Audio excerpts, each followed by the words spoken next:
What's up, man? Not much. So, Shlomo, how do you say your last name? Guetta. Guetta. Is that, where's that from?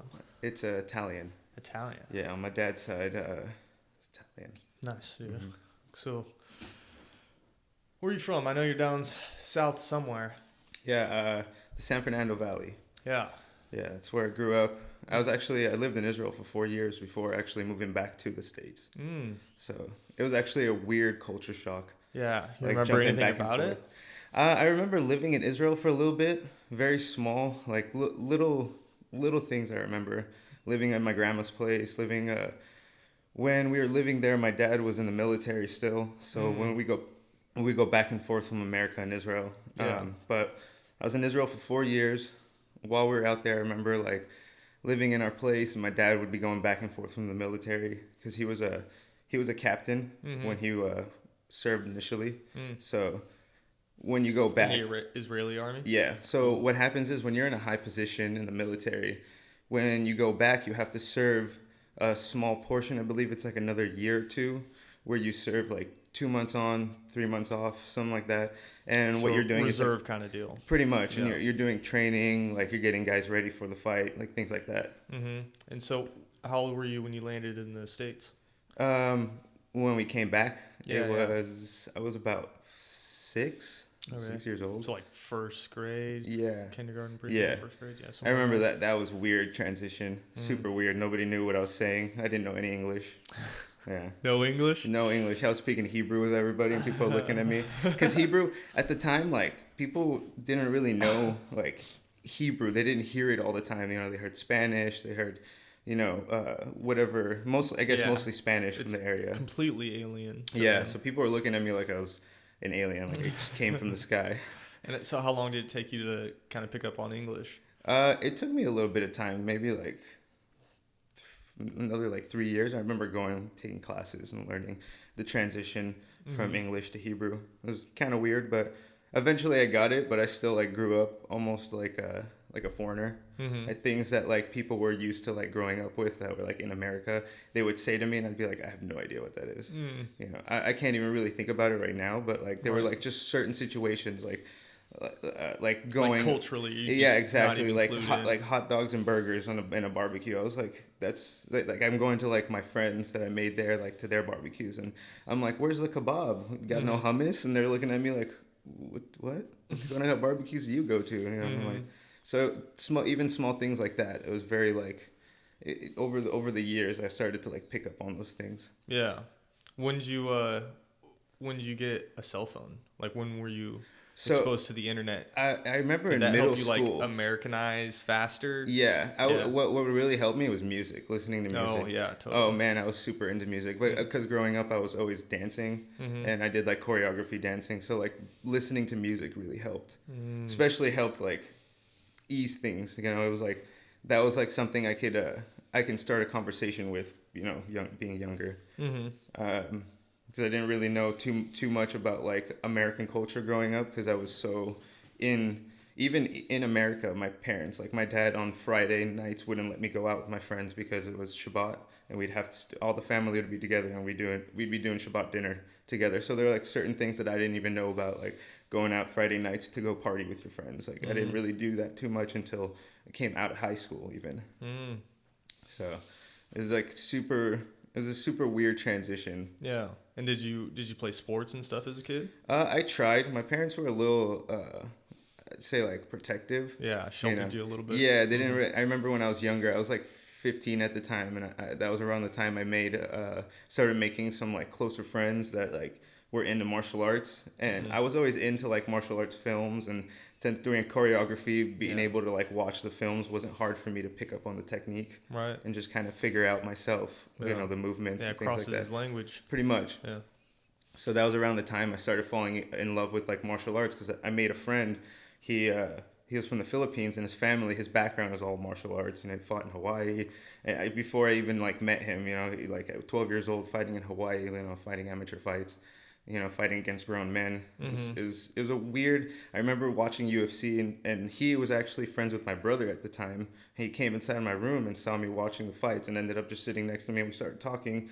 And that was around the time like I started getting into like learning about fighting, and I asked my parents if they would like sign me up, and they're like, "You are not going to learn how to fight. Like that is not about to happen." So like growing up, my parents were super like they were a little closed off to things. They would sign me up like if I was like, oh, I want to do basketball. I was like in middle school. I remember, oh, I want to learn basketball, and instead of like signing me up to play on a team, they like signed me up with like people who were just learning how to play basketball, and I was just like, I kind of like thought it was boring, things like that. They weren't like when I would ask to do something, it was always like just a little bit more closed off. They were like, "Oh, you're not going to do the actual sport. You're just going to learn." And I'm just like, "No, I want to play." So just a little closed off, but yeah, interesting. Yeah. And so, when were you able to actually start training martial arts? When I was 19, I like so literally after high school. You got out, and you're like, "All right, I'm on my own." I got it as a birthday gift. Oh. It was because I remember I kept asking them for years, and no matter what, like, and I got you a gift certificate for one free ass whooping. Yeah, pretty much. I was getting at that point when I came out of high school, like I didn't really know what I was gonna do, so I just partied. Had a lot of friends who partied. Yeah. And had some catching up to do. Yeah, pretty much. I just like kind of went a little crazy, drinking all the time, smoking all the time. Doing the whole young rebellion thing. Yeah. So I was getting into a lot of fights.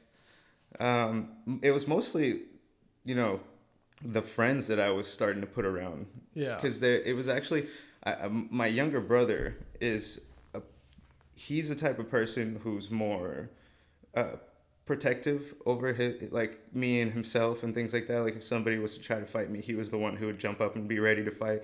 And we were really close in age, and he kind of has a little bit of a temper problem. So with him, it was just like he snap to it way before. I was more like would talk things out of like try to talk to people, and there's been certain situations where like we'd all get into it, and we all it is what it is. We're all protecting each other. Yeah. Me, him, our friends, but we had a lot of altercations. a lot of altercations, a lot of ups and downs. Yeah. So it was pretty crazy.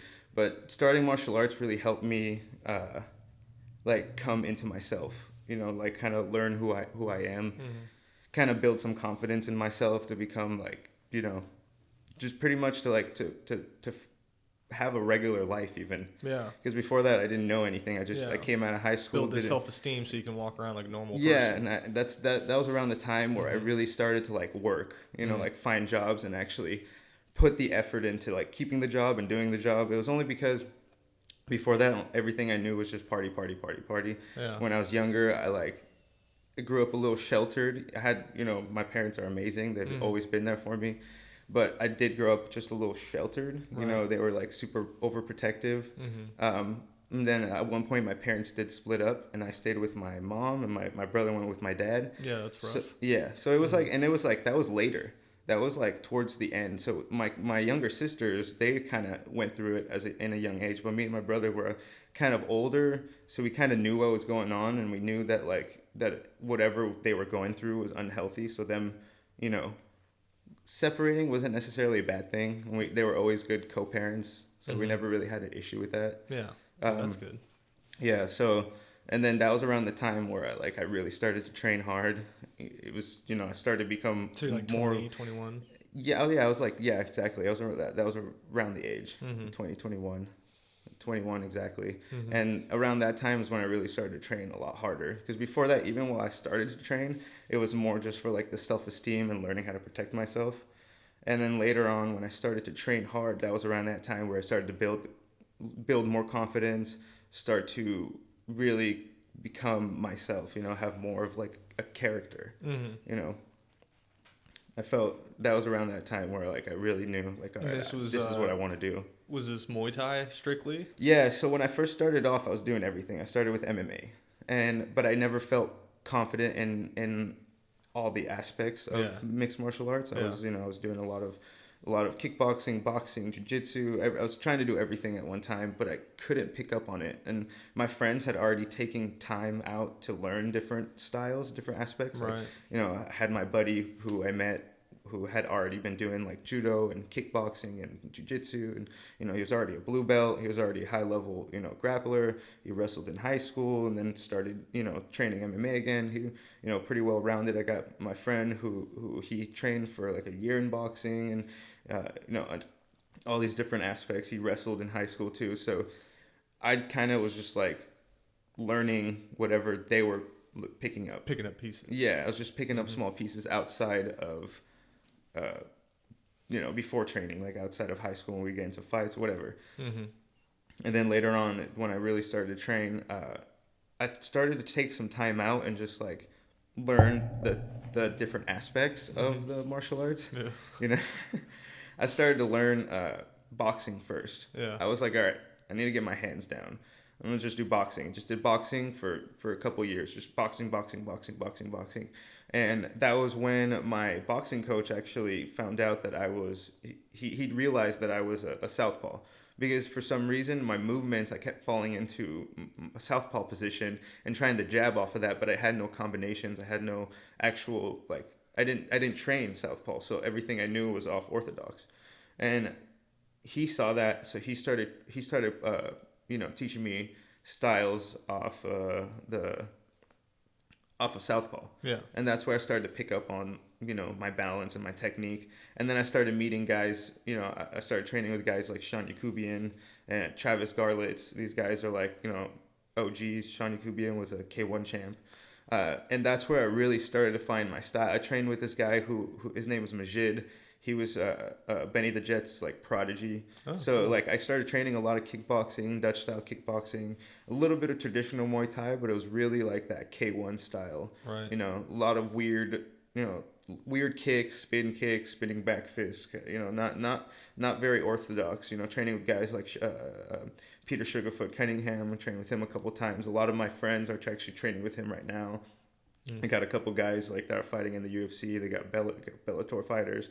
They work together with like Jean-Jacques Machado's, you know, like there's a bunch of black belts from Jean-Jacques who teach there. So they're super well-rounded gym, but I just took the time out to just really learn the different aspects.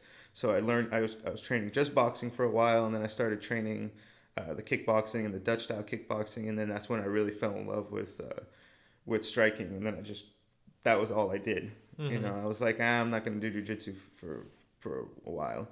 And then I started training a little bit of jiu-jitsu with my friends, but it was very I'm trying to think of the word, but it was like rudimentary. Yeah, we were just showing up to the gym. It was almost just like the open mat that we have. You know, we just showed up and just grappled with each other. But I was only training, like actually training with coaches, and you know, and competing in kickboxing. That was it. You know, I did a couple smokers under those gyms, and that was about it. That's all I really did with fighting growing up. But I was always training with guys getting ready to fight. Yeah. So I was always training with guys who were training for a higher level, trying to compete. So I was always trying to keep up with those guys. Yeah, so good exposure. Right. Yeah, pretty much. Yeah, and you had one fight up here, yeah, that kickboxing yeah, one? the one at Bear River. Against Tim Hayden. Tim Hayden. Yeah, he's a tough dude. Yeah, that was a solid fight. Yeah, man, that was a weird one. That was the first time I ever cut weight. I overshot it by What'd you guys cut 5 pounds. We were supposed to fight at 160, but I actually weighed in at like 155. I was jumping between 154 and 155. Wow. Yeah, I overshot the weight cut, and I didn't even hit a sauna. I started obsessing about the weight cut, because I never actually cut weight. I fought in a couple smokers. That was about it. You know, you just those smokers, you just show up and you fight. It doesn't matter what weight you're at. They just look at technique and they look at your background. Yeah. You know, usually the coaches will help match up the fights. But this fight, I overshot it, and I felt super weak in the fight. You know, so that I got my ass handed to me. You know, I was so tired, I couldn't do shit.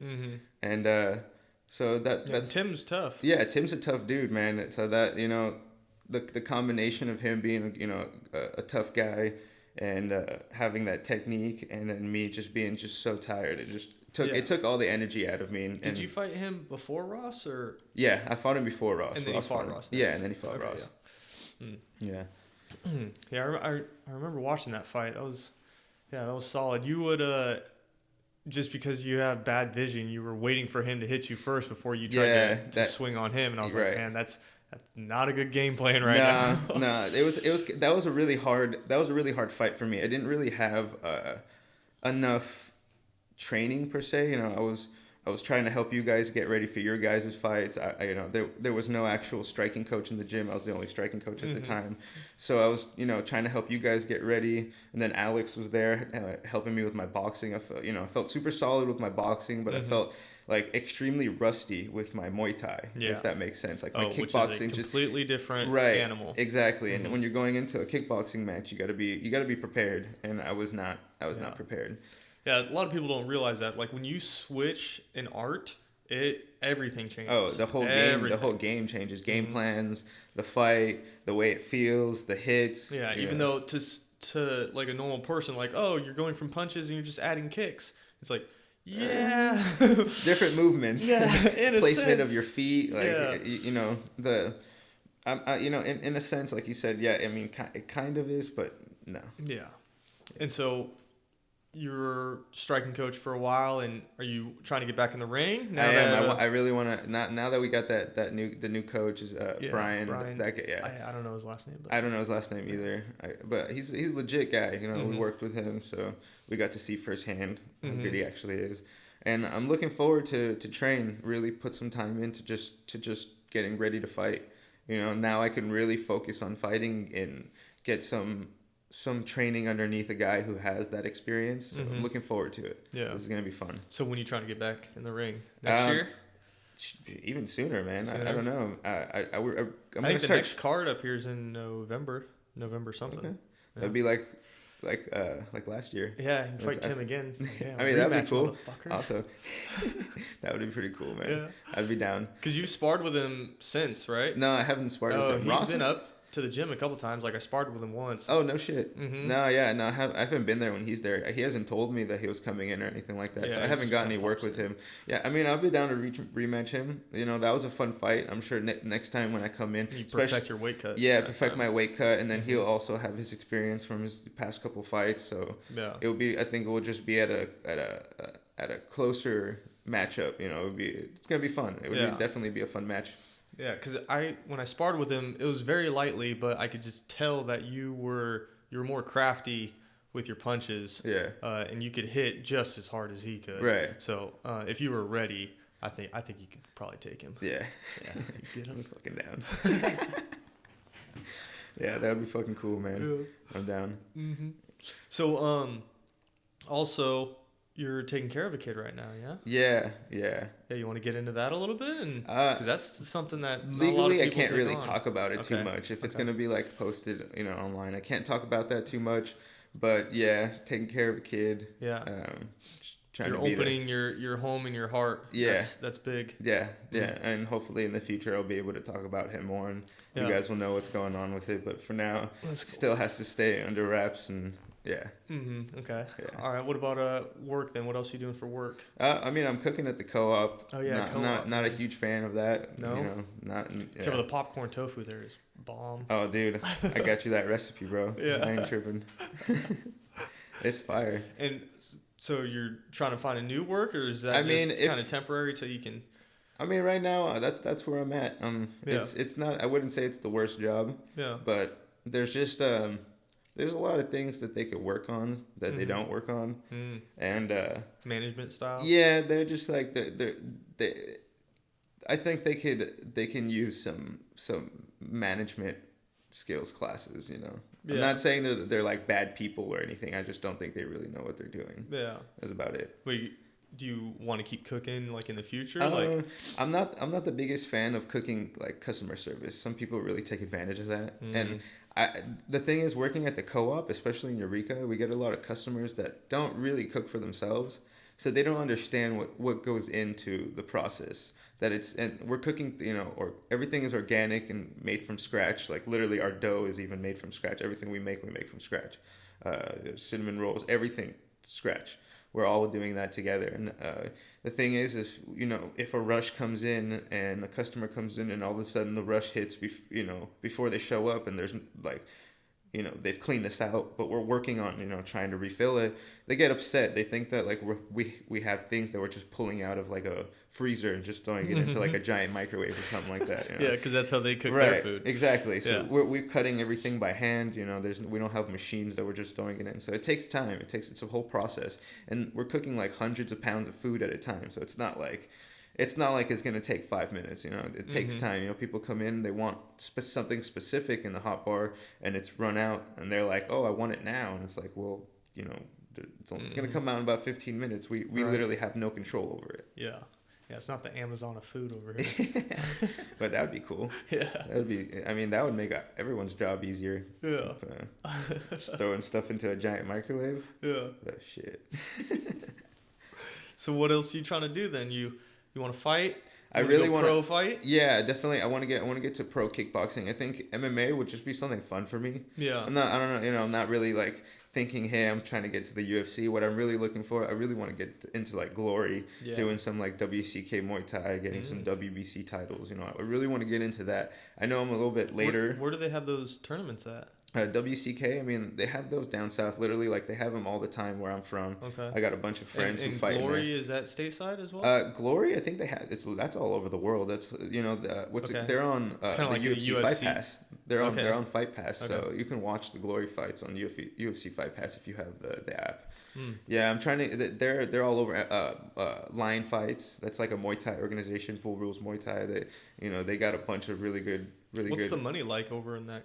Definitely not as much as MMA, but really, yeah, no. The MMA is the highest paying other than boxing right now, for sure. But the thing is boxing's been around for so long, so they have the money. Right. But MMA is like right now the most popular, so they're building that fan base. I'd give them another like 10 to 15 years, and they're going to be making more money than boxing for sure. Because you got to think about it. All the old boxing heads are going to soon, die off and disappear. So it's going to be it's unfortunate that happens, but it's also fortunate at the same time. Evolution of sport. Exactly. You got everybody now that's starting like at a young age, they're not asking to box. They're asking to do MMA. Yeah. They're like, I want to learn how to wrestle. I want to learn how to do jiu-jitsu. Especially with like the damage that you take from boxing. Oh, like, dude, constant. So much. Yeah, like just not even from your competition, let alone the competition. It's just when you're in sparring and you're fighting bigger guys because you want to be better, but you're getting your ass whooped every single day. And it's also super unhealthy. Yeah. Like you got to think about it. Boxing,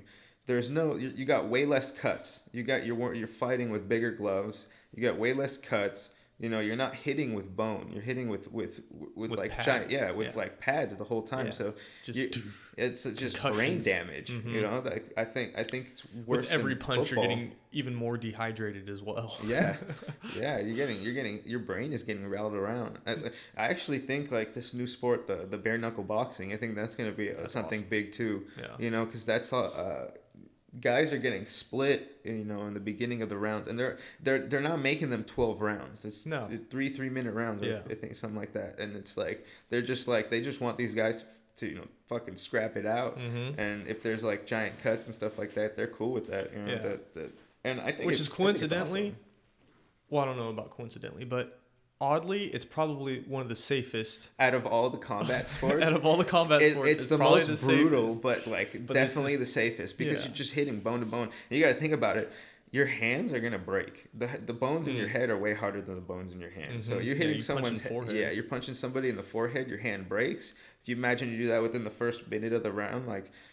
That you're not hitting hard with that hand anymore. Even if you're gonna swing for it, you're not just gonna swing with Who's that. Who's that UFC fighter? His name's Crazy Horse. Charles Crazy Horse Bennett. Yeah, did you see his bare knuckle fight? No, I didn't know he fought bare knuckle. Yeah, he made his pro debut bare knuckle. That is awesome. But I gotta check that out. Yeah, that's and badass. How he's like swings. You know how he swings like a crazy horse. Well, that is not how you want to swing in bare knuckle boxing. I'm pretty sure he broke both of his hands. Yeah. He quit the fight because his hands hurt so bad. Yep. I'm pretty sure he broke one and the other one was probably broken too. So and he was just, think about that. Boom! It's like you can't just punch like that. And with MMA you got the little gloves. It saves you sometimes. Like I know I hurt my thumb in the fight. Oh yeah. fight was only 2 minutes. Right. It happens. Yeah. You know, for sure. But even that, like, you have somewhat padding, you know, those literally even the tape around the knuckles, you know, the gauze that you're the wrapping that you're getting on the hands that go into the gloves. I mean, that's going to give you some protection too. In bare knuckle boxing, they tape up to here. It's literally bare knuckle. Wrist. That's what it is. Yeah, it's just your wrist that they're protecting. So your knuckles, you're hitting with that stuff. You're smashing your hands. And can you imagine landing with your thumb? I actually broke this thumb. Boxing, and I had gloves on. Right. I just landed wrong. I landed with the side, and I actually snapped it. I caught somebody on the orbital, and it snapped my thumb back. You know, that was horrible. That hurt for like a year. Yeah. I can't imagine what somebody would feel like just swinging for the fences in a bare knuckle match. Well, I assume your adrenaline's going because I don't feel shit when I get punched. No, well, definitely afterwards. Yeah, definitely afterwards. Yeah, definitely afterwards. Yeah. And so what else, man? I don't know, man. We zipped through your story pretty quick. I like to talk. Yeah. I mean, getting into martial arts is definitely something that like helped me with life changing for sure. Yeah, helped me with like my work ethic. I had some funny experiences in my training days. One of my high school bullies actually showed up at my gym to train there, and it's somebody that I've known for a long time, and we got to spar, and we got to slug it. How many years after?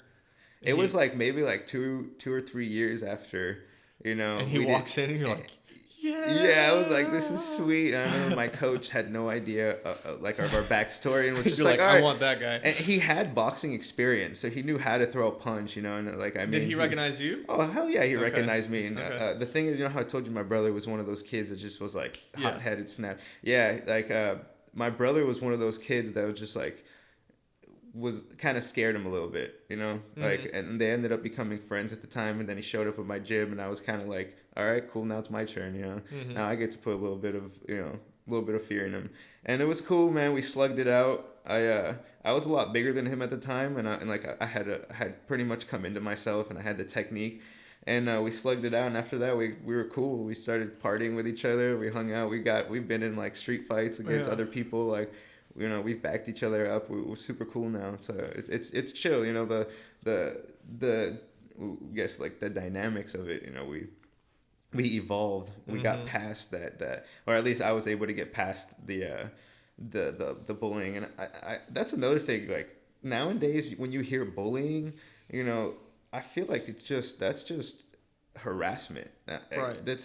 Bullying is like part of everyday life. When you get into you get a regular job, or you get a job, you're not always gonna have the best coworkers or the best boss or whatever it is, but you gotta learn how to deal with those people. And I feel like our high school bullies, or middle school bullies, or elementary school bullies, overall these bullies teach us how to deal with adversity.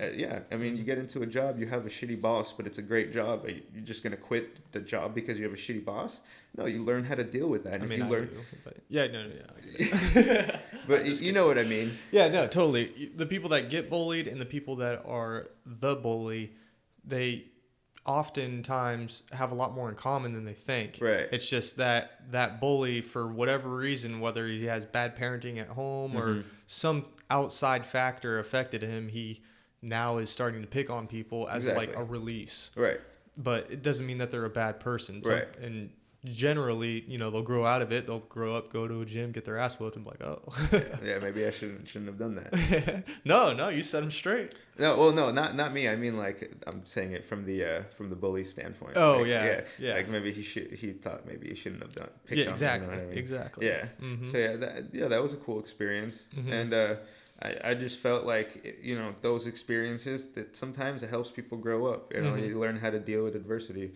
And nowadays, the type of bullying you see is on a whole nother level. I just call it harassment. Yeah, I don't even social think it's media harassment. Yeah, it's just when somebody's getting to the point where they're like harm themselves, or they want to harm big groups of people. I think that just gets to the point where it's like that's just straight up harassment. You're harassing that person. You are not bullying that person. Bullying, I just see as like an everyday, something minuscule, nothing that's gonna bring somebody to want to hurt themselves or really want to hurt somebody else that bad. Yeah. It's. I mean, in my head, the stigma of bullying is like a physical, like bigger kid pushes down a little kid. Right. But it's. I mean, I guess it's a lot more than that too. Now, when you have to incorporate just verbal, right, and then also exposure. Like they can like pick on you and then expose you exactly, and like show the world your weakest point. And it's terrifying. Right, because then you get new bullies at that point. Right. And back in the day, they didn't have like the social media. You swung on each other and that's it, and it was done. Because then that bully knew, okay, that kid's not just going to take it. I'm not just going to, so I'm not going to pick on him anymore. And now, even if the kid is not going to take it, you expose him for being crazy or whatever it is, like you make him look bad. And then you got cyberbullying. And then you got even people who can defend themselves get like bullied to the point that they can't take it anymore. It becomes something of like a popularity competition. And then the coolest one gets to be the bully. And then everybody, whatever he says is word. Yeah, there's like a hierarchy of bullies. Yeah. So yeah, that got you into fighting, and that was so cool. let's go back to you wanting to go pro. That's are you going to stay up here in the area and try and do that? Because I mean, that's like quite a bit of traveling. Like you have to go all the way down Southern California for those things? I got a bunch of family down there. I got my friends down there. It wouldn't be hard to like go down there, and I wouldn't really need to spend a lot of money. Yeah, just go down there for a couple weeks, like finish out your camp down there. Exactly, and fight. And then just go straight into the fight. And I've talked to people about me going down there and training with them, and they're super open about it. So I'm looking forward to it. Yeah, especially now that I'm not going to be. I don't have any ties. I can just kind of move around now. I kind of want to focus on really like on my career, really get into fighting a little bit more, and then coming back to being a coach. I mean, I'm never going to leave that. I'm always going to be there at your guys' corner. I'll always help you guys out. I'll always hold pads for you guys no matter what. Always got your guys' back. But I really want to get to the point where I have and how do you get into those big venues? It's all about it's the knowing same thing people. As MMA. You just got to do it. It's all about who you know. I'm actually doing the point sparring tournament this weekend. Really? I'm working with Dan and Ryan this weekend. I'm judging the event. Oh, where's that? I don't even know, dude. I talked to him yesterday, and he was just like, "Yeah, there's one this weekend." And Rockland? I believe I didn't even ask questions. I just jumped on it. I said, "Let's go. I'm down." Okay. And that's gonna be cool because now that I'm not coaching at the gym, I have to find a supplement, something to supplement out whatever I lost from there, the monthly payments I was making there. So I mean, I've been doing this martial arts thing for a while, so I figured why not take advantage of the things that I know, get paid for it. It's just like when you get to a certain level of fighting, you don't want to do it for free anymore. You start making money, you start wanting to make money off fighting. Yeah. So I feel like I've been doing it for such a long time. I mean, I'm 28, going on 29. I've been doing this since I was 19, talking to people about martial arts since I was 15. I've been around it for a long time, so. I know that I could take it to a certain level. I could be a ref. I could be a judge. I could teach at a gym. I want to do it all. Just anything that has to do with martial arts. I want to eventually, maybe have my own gym. Eventually get to the point where you think of the name for your gym yet? I was thinking like something like Fighter's Paradise. So I really want it to be a relaxed spot to fight. The idea that I have, I don't know if I should like just blurt out all my ideas right now, but hey, this idea is trademarked. TM. No, I mean it's up to you. I have an idea of like a like stress free. Did you notice the gyms that you went to down south? They were like, you walk in and it was a little bit more stressful, like not as inviting. Like why the stress-free gym? So this is my idea. I have the idea of stress-free gym as in like that you would pay ahead of time to stay there. The gym is not like you walk in and out every day. You come in there and you stay there for a couple months. Let's say it's part of your fight camp. That's my idea. It's targeted towards like professionals and people really trying to trying to build a name for themselves, people who are really trying to fight. And I want to trademark Humboldt's this. a perfect secluded place. Yeah, so I want to find just like a spot place, like no Wi-Fi, like literally the only internet connection I'm gonna have will be my internet connection. Yeah, landline. Yeah, exactly. Like there'll be a landline, so like if there's any problems, you know, their family can call me, and then I'll find the person and talk to them. But I want it to be like a stress-free. They don't have to think about anything at home. They don't have to think about the outside world. The only thing they focus on is their training. And pretty much like they have like Zen rooms, places to like meditate, places, you know, have like sauna rooms. And I just want it to be a place of like where people can just focus on their training, and that's it. You know, there'll be a kitchen with everything that they need, and they can cook for themselves, and like so it's like their payment in the beginning of the month will cover their, you know, their place of stay, their food, everything. All they have to do is focus on is their training. It's kind of my idea. I have a lot more that goes into it, but like that's that's the basis of it. Yeah, you're gonna have to figure out some other kind of income to keep it going, right? Because that you're talking about like having a secluded piece of property. If anybody wants to sponsor me, yeah, got a great idea. Yeah. But yeah, that's a pretty big chunk of change. Yeah, that'd be cool though. Yeah, I mean that's ideas, and I have, you know, ideas for certain equipment that eventually I want to get into, but making a name for myself will make it easier to find sponsors and people to help me out with that, you know, because I have no idea where to go from where I'm at now. Right. So now I'll have a chance to kind of jump around and do a bunch of different things within the sport, and maybe make some new connections and learn some new stuff and kind of put it into what I want to do. Yeah, just keep grinding. Yeah, you know, maybe eventually I'll help ref those kickboxing matches over at Bear River.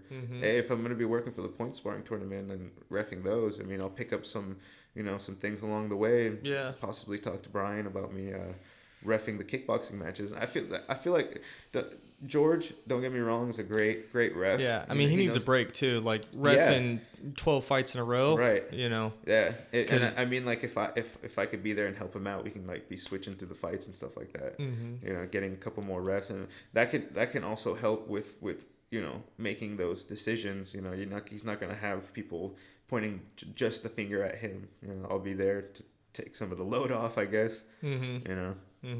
Yeah, the kickboxing matches are always good too. Right. I feel like when it comes to like just straight kickboxing, I feel like I know enough. You know, I know a little bit, maybe even a little bit more when it comes to the rules of the fight than George does. George is like great ref, and I think he knows everything he needs to know about MMA. But when it comes to like the kickboxing rules, when they talk about it, they got to figure out, you know, exactly what's happening, you know, because the last couple events, the rules for the kickboxing matches have changed every time. Really? Oh yeah. I mean, when I talked to George, when I was fighting Tim, I met up with George before the fight, and we talked about the rules, and we agreed on no clinching at all. Like, you can't even grab. Like, there were no clinching and no sweeps at all. Like, you were not getting points for sweeps and stuff like that. It was a straight slugfest and kicks. Like, that's you know, that was the rule set. And the past couple fights, they've been kind of changing. You know, he's been letting the clinch go on longer. Guys are getting points for you know, doing certain sweeps that, you know, doesn't necessarily constitute a sweep. Right. It wouldn't be a sweep in kickboxing. It would just be a knockdown almost, or a trip, or, you know, just depends how dominant they're being, you know. So little nuances in the rules. Right. It's just like Muay Thai and kickboxing are two completely different sports. Like, you know, you got two completely different things that you can do. And then even the K1 styles, like, they all have different rules.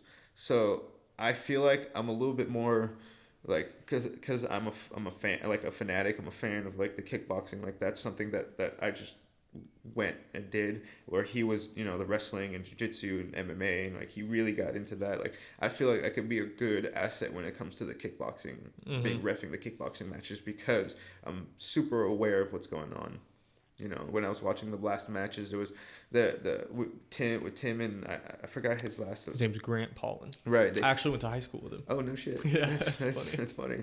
Yeah, so that fight, they were clinching a lot of the time. Mm-hmm. They were holding on, and George let it go on. And I remember thinking like, man, I wish I was allowed to clinch. I can't see. Right. I can't see very well without my glasses. So I feel like I can open up my technique if I can hold on to somebody.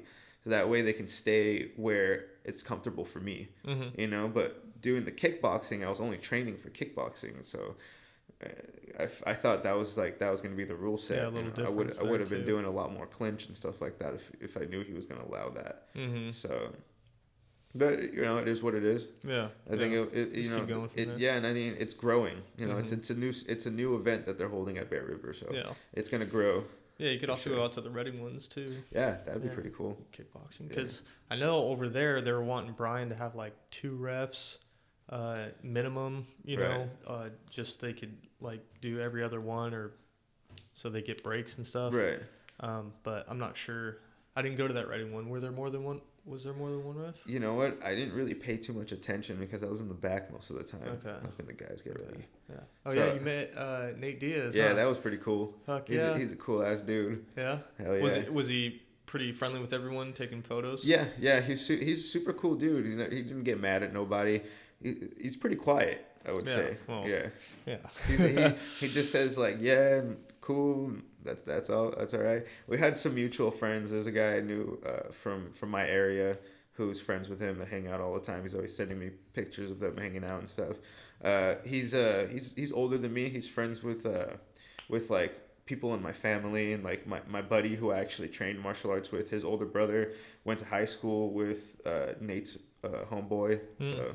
And he's like, they're like that. The picture for there was like a picture that Nate Diaz posted, not too recently, like maybe like a year ago, like a group of them all kind of standing together, and it was like a bunch of black belts, and he was actually there. So that was pretty cool. I thought that was pretty badass. Yeah, that's cool. Yeah, so we had some mutual friends, and so we talked about that for a little bit, and it was just, he just was just like a regular dude. Yeah. Super chill. Yeah, and you get starstruck a little bit? You're just like, oh, yeah. A little bit, but only because like I've always been a fan of Nick and Nate. When Nate fought Connor, I was the only one in the room rooting for Nate. It was me and a bunch of my friends, and even on Facebook before the fight happened, people were talking a bunch of smack and talking about how Connor, like, they love Nate, but Connor's way too good. And I literally went on there and was like in a group message telling everybody like, you guys better, you guys don't know how good he actually, like you guys don't know how good he actually is. Like, the boxing is, pretty close to the same caliber. I was like, Connor had a little bit of a little bit better of a kicking game, I guess, but I was like, Nate's something else on the ground. It's not that. I was like, that's not a regular black belt. If you're on the ground with Nate and Nick, like.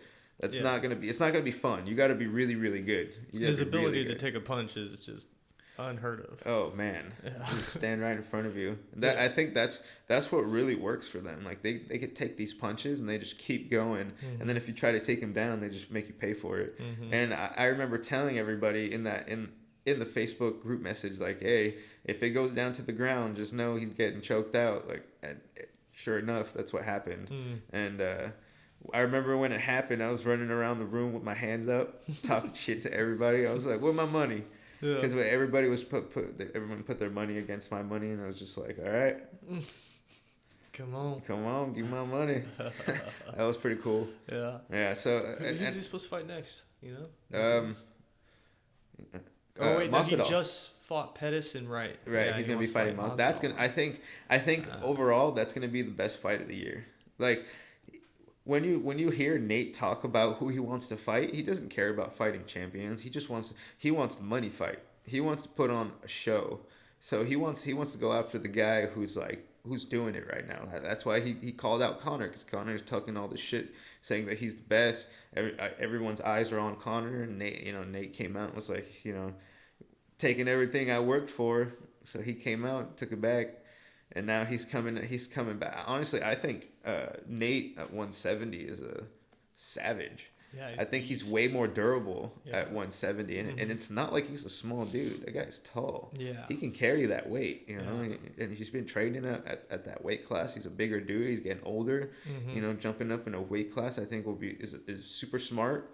Like, I don't see anything bad happening to him at 170. I feel like right now at 155 they got way too many savages, too many dudes that are too fast, and I think he's just super durable at 170. At 170, I think he's gonna destroy. Yeah. How do you think he'd do against Usman? Nate? Yeah. I don't know. I think that might be a boring fight. Only because Usman might just take him down for 5 rounds. Yeah, I don't think Nate. I don't see Nate just like straight up submitting him. The Tyron fight, right? Fight, exactly. I just don't see that being an exciting fight, and that's why I think Nate thinks the same thing, and that's why he hasn't called him out. You know, he's calling out. He could easily fight for a title if he wanted to with his name right now. You know what I mean? If he was to beat Masvidal. You know, I think he should fight Woodley also. That'd be interesting. I think Woodley is getting older. He's like 34, 35 now. So I think that would be like a similar situation with Usman. I think it'd just take him down because nobody wants to just stand and trade with Nate because they know he's durable. They know he could take a hit. Tyron Woodley, that dude has never grappled with anybody. He knocked out everybody until Usman tried to hold him down. Well, not really. Pretty much did hold him down. He stopped trying to trade with people after I can't remember which fight he had, but when he after a couple of title defenses, Tyron Woodley stopped trying to knock. I think it was after Lawler. After he dropped Lawler, he stopped trying to really fight people, and he started taking them down. And he started being more of like a GSP. You know, GSP. He was when he first came onto the scene. He was knocking people out, and then all of a sudden, when he started defending the title, when he started getting, you start getting worn out. So you start going to what feels comfortable for you. You know, you want to defend that title. Yeah. Yeah. Be a good fight though. It would be a good fight. That'd be awesome. All right, man. We're coming up on 50 minutes almost. Oh shit. Yeah. All right. 47, 48. Anything else you want to say to the world? I don't know really how to end it. It's like it just kind of depends on everyone's a little bit different when we get to the end. But right. I mean, we can sit here and bullshit about MMA for hours. Right. Definitely. I feel you on that. Yeah. I don't know, man. I guess. Yeah. You want to holla? Oh yeah. You trying to give private lessons? Did you announce that yet? If anybody needs private lessons, I am available. Thursday through Sunday. If anybody wants to talk about specific times, just let me know. We can work it out on separate days, but those days are the most conditioning. Free. Oh yeah, I got you guys. If I can work with you guys specifically and come up with certain exercises for what what kind of outcome you're looking for, your goals. Like if you're trying to gain weight, lose weight, you want to learn how to fight, you want to learn how to defend yourself, you just want to get a really good workout, you want cardio, just talk to me. I'll work with you guys. So. Oh yeah. All right, Shlomo. All right, man. Thanks, bro. Oh, of course. Thank you.